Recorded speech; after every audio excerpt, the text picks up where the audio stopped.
દર્શક મિત્રો, જીટીએન ન્યૂઝમાં આપ સૌનું હાર્દિક સ્વાગત છે। પંચમહાલના શહેરા મીઠાલી ગામના જંગલ પાસેથી વન વિભાગે નાકાબંધી દરમિયાન ઇકો ગાડીમાંથી ખેરના લીલા લાકડા મળી આવતા કાયદેસરની કાર્યવાહી હાથ ધરી।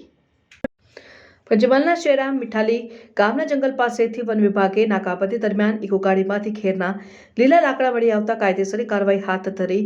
વન વિભાગે ખેરના લાકડા અને ઇકો ગાડી મળીને અંદાજિત 5 લાખનો મુદ્દામાલ કબજે લઈને વધુ તપાસના ચક્રો ગતિમાન કર્યા છે।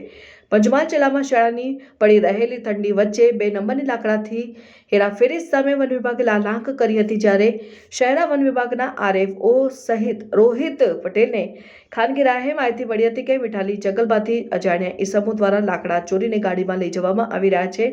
વન વિભાગના વનપાલ આરએસ ચૌહાણ, વન રક્ષક જીટી પરમાર અને સીસી પટેલ સહિતનો રાઉન્ડ સ્ટાફ મીઠાલી જંગલમાં પહોંચ્યા ત્યારે અજાણ્યા ઇસમો કુવાડી વડે ઝાડ કાપી રહ્યા હતા।